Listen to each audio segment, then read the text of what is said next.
नक्सली गतिविधियों में जेल में बंद डीयू के प्रोफेसर जीएन साईं बाबा को अभी जेल में ही रहना होगा।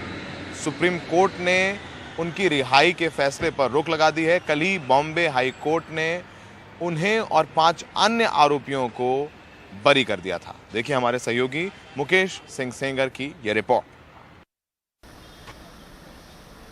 बॉम्बे हाईकोर्ट की नागपुर बेंच ने साईं बाबा और 5 अन्य को शुक्रवार को यह कहकर सभी आरोपों से बरी कर दिया कि इनके खिलाफ यूएपीए के तहत ट्रायल चलाने के लिए जरूरी सैंक्शन नहीं लिया गया था।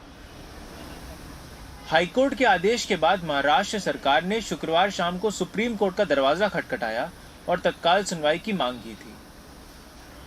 शनिवार को सुप्रीम कोर्ट की छुट्टी होने के बाद भी विशेष बेंच बैठी और जस्टिस एमआर शाह और बेला त्रिवेदी ने इस मामले की सुनवाई की। सुनवाई के दौरान महाराष्ट्र सरकार की तरफ से सॉलिसिटर जनरल तुषार मेहता ने दलील दी कि हाईकोर्ट ने केवल इस आधार पर इन्हें बरी किया है कि यूएपीए के तहत मुकदमा चलाने की इजाजत देर से ली गई और उसमें गड़बड़ी है। केवल इस आधार पर किसी को बरी नहीं किया जा सकता है। साईं बाबा सहित बाकी दोषियों के खिलाफ जम्मू कश्मीर में अलगाववादियों को समर्थन देना, सुरक्षा बलों पर हमला, नक्सलियों से संबंध जैसे गंभीर तथ्य हैं। हाईकोर्ट ने फैसला केस के मेरिट के आधार पर नहीं किया। दोषियों ने ट्रायल के दौरान कोई आपत्ति नहीं की। जीएन साईं बाबा के वकील आर बसंत ने कहा कि सॉलिसिटर जनरल कहते हैं कि तमाम गतिविधियों के पीछे मेरे मुवक्किल का दिमाग था, लेकिन उसकी संलिप्तता दिखाने के लिए कुछ भी नहीं है। इस पर जस्टिस शाह ने कहा कि जहां तक आतंकवादी और माओवादी गतिविधियों का सवाल है, तो गतिविधियों के पीछे का दिमाग ज्यादा खतरनाक होता है। प्रत्यक्ष भागीदारी आवश्यक नहीं है। सुप्रीम कोर्ट ने बॉम्बे हाई कोर्ट के नागपुर बेंच के उस निर्णय को स्थगित कर दिया, सस्पेंड कर दिया, जिसमें माओवादियों से संबंध रखने वाले, उनको मदद करने वाले प्रोफेसर साईं बाबा को एक्विट किया गया था। मैंने कल भी इस बात पर बहुत निराशा जताई थी कि टेक्निकल ग्राउंड्स पर इस प्रकार से समाज और देश विरोधी कार्रवाई करने वाले को छोड़ा जाना ये बहुत ही दुर्दैवी था।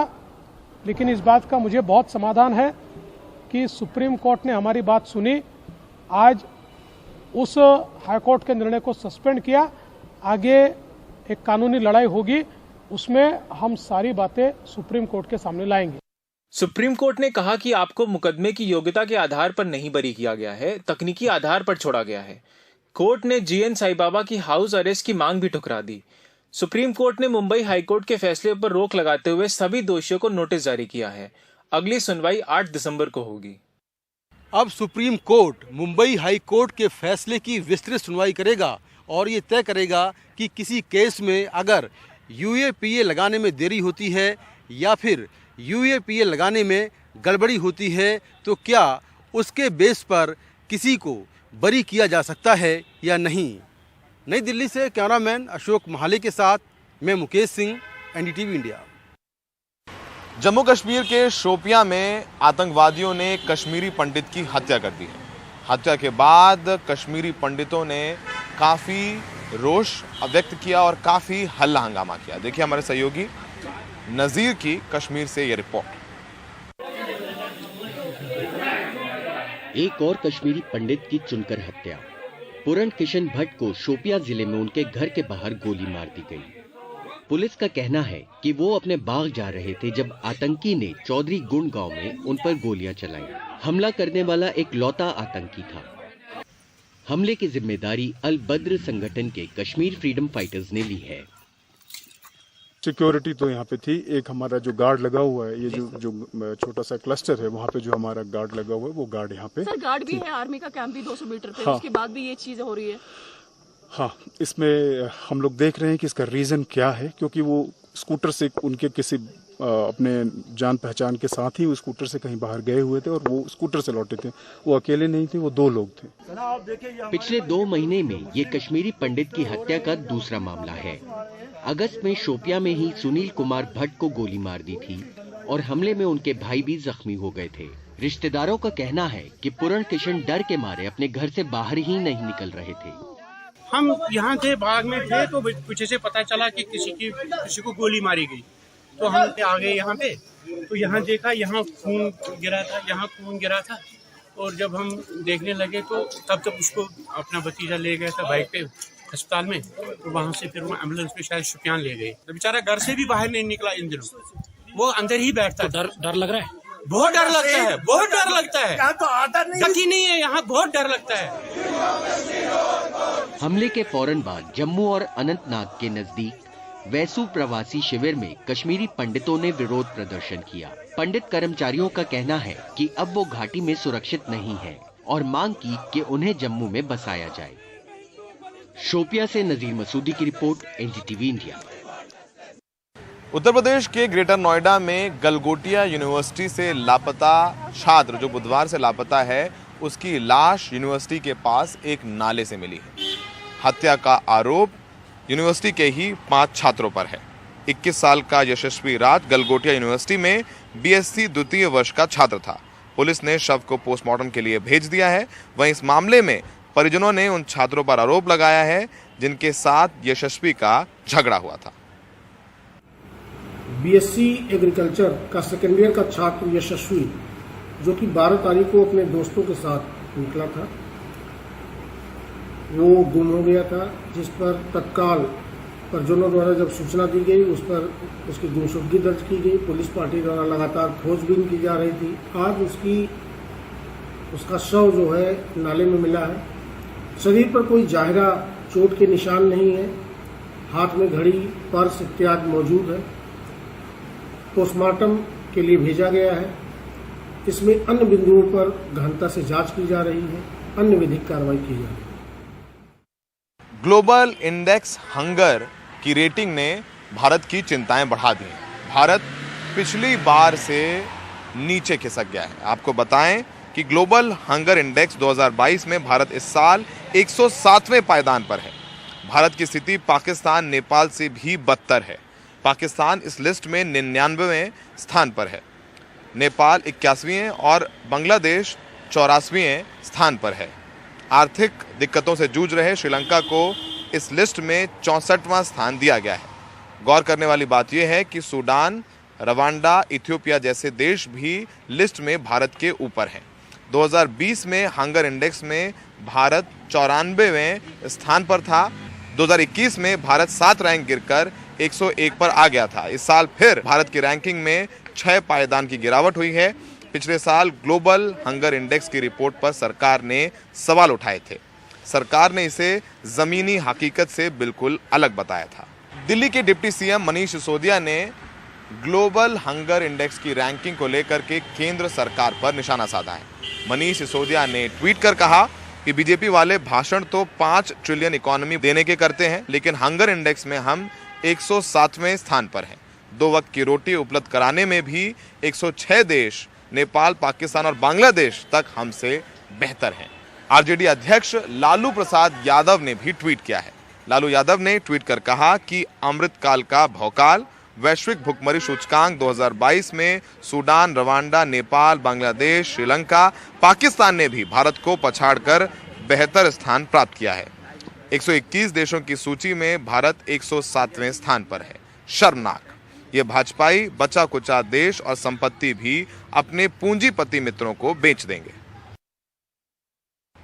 हमने कल एनडीटीवी इंडिया पर एक विशेष रिपोर्ट दिखाई थी जिसमें हमने बताया था कि हरियाणा के कई शहरों में गरीबों में बंटने वाला 42,000 मीट्रिक टन गेहूं कैसे सड़ गया है। हमने एक खबर दिखाई तो अब हरियाणा सरकार जागी है। हरियाणा का खाद्य आपूर्ति विभाग ने अधिकारियों से कहा है कि वो इसकी भरपाई करें, लेकिन सबसे बड़ा सवाल ये है कि अधिकारी क्या इन करोड़ों रुपयों की भरपाई करेंगे तो कैसे करेंगे। हमारे सहयोगी रवीश रंजन शुक्ला की ये रिपोर्ट। गुरुवार को एनडीटीवी पर 4 जिलों में करीब 42,000 मीट्रिक टन गेहूं के खराब होने की खबर दिखाई।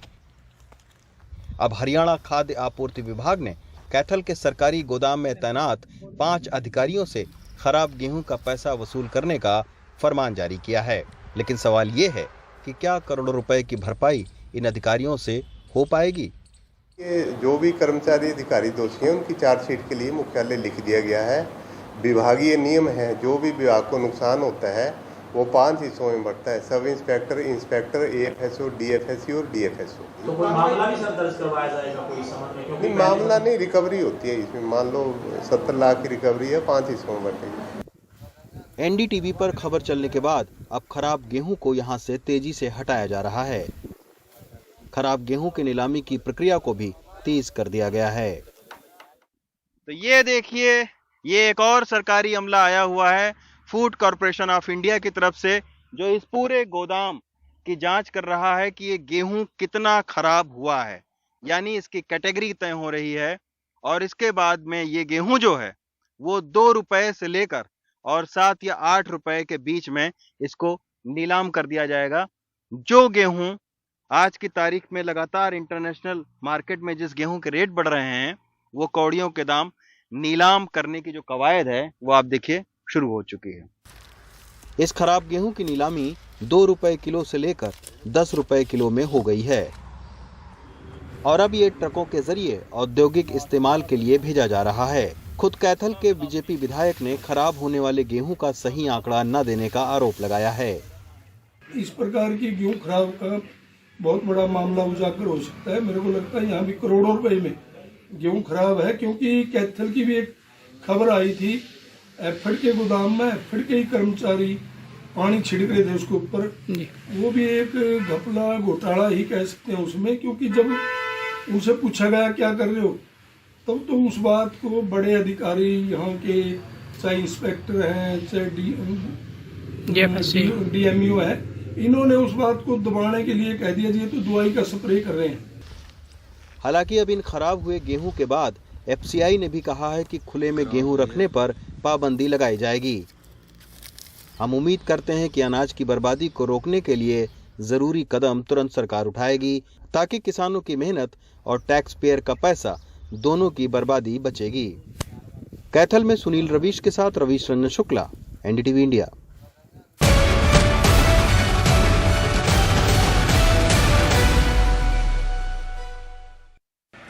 क्या शहर क्या गांव, बेरोजगारी से बुरा हाल है। जो वंचित तबका है उस पर सबसे ज्यादा असर पड़ा है, उन पर सबसे ज्यादा मार है। महाराष्ट्र की मीनाक्षी वाल्के ने इस मामले में कुछ ऐसा किया है जो एक मिसाल बन गई। हमारे सहयोगी सुनील सिंह की ये रिपोर्ट देखिए। कुछ करने का जज्बा हो तो मामूली सी चीज के जरिए भी कामयाबी हासिल की जा सकती है। दक्षिणी पूर्व महाराष्ट्र के चंद्रपुर की मीनाक्षी वाल्के बांस का सामान बनाती हैं और अपने हुनर में इतनी माहिर हैं कि न सिर्फ बैम्बू क्वीन के नाम से जानी जाती हैं, बल्कि उनकी बदौलत सैकड़ों महिलाएं अपने पैरों पर खड़ी हैं और कईयों को इन्होंने रोजगार भी दिया है। लेकिन मीनाक्षी का सफर इतना आसान नहीं था। एक गरीब किसान की इकलौती बेटी का जन्म ईंट के भट्टे पर हुआ। पढ़ाई लिखाई भी कम हुई और एक मजदूर से शादी होने के बावजूद उन्होंने ऐसे क्षेत्र में कदम रखा जहां आमतौर पर पुरुष ही काम करते हैं। मैं भी घर में ही रहती थी, कोई काम नहीं करती थी पहले। तो मैंने फिर ट्रेनिंग लिया 70 दिन का और उसमें से मैंने बाम्बू की चीज़ें बनाना सीखी और उसके बाद मैं खुद चीज़ें बनाने लग गई। तो मुझे कुछ ऑर्डर्स फिर आते गए, जैसे फेसबुक पे और व्हाट्सएप पे वगैरह डाला तो फिर कुछ ऑर्डर्स आते गए। फिर मैंने कुछ 2-3 महिलाओं को पहले सिखाया जो मुझे सपोर्ट करती है, अभी भी करती है। और अभी लगभग 15 से 20 महिलाएं हैं जो हमारे साथ रेगुलर काम करती है। इस हुनर का फायदा दूसरों तक भी पहुंचे, इसके लिए मीनाक्षी गढ़ चिरौली जैसे नक्सल प्रभावित इलाकों में जाकर 40 दिन रही और वहां आदिवासी लड़के लड़कियों को अपना हुनर सिखाया। कोरोना महामारी के बाद बहुत से लोगों की नौकरियां चली गईं और लोगों को खाने पीने तक के लाले पड़ गए। लेकिन मीनाक्षी अपने कारोबार के जरिए न सिर्फ अपने परिवार को पाल रही हैं, बल्कि कई और महिलाओं को नौकरियां देकर उनके घरों को भी संभाल रही हैं। साल भर में जैसे देखिए कुछ न कुछ छोटा मोटा चलते रहता है, बावजूद इसके कि 2 सीजन रहते हैं, एक तो रक्षाबंधन का रहता है, दूसरा दिवाली का रहता है। तो कुल मिलाकर जो है वो साल भर में औसत 5 से 6 लाख रुपए का इनकी आमदनी हो जाती है। ये 15 महिलाएं जो इस प्रोजेक्ट में काम करती है, इन महिलाओं को जो है अपने काम पर मेहनताना मिलता है और वो एक महिला जो है रक्षाबंधन के समय लगभग 5,000 रुपये घर बैठे कमा लेती है। अपने कौशल से मीनाक्षी दुनिया भर में अपनी कला का लोहा मनवा रही हैं। उन्होंने डिजाइन के क्षेत्र में कई चीजें इजाद की, जिसमें बांस का QR कोड स्कैनर भी है। इनकी कलाकृति ब्रिटिश उच्चायुक्त में देखी जा सकती है और इनका सामान यूरोपीय देशों तक जाता है। चंद्रपुर से विनोद दुर्गे के साथ Sunil Singh, NDTV India. City express show में आज के लिए इतना ही। दिल्ली से मुझे दीजिए इजाजत और देश दुनिया की तमाम खबरों के लिए बने रहिए NDTV इंडिया पर।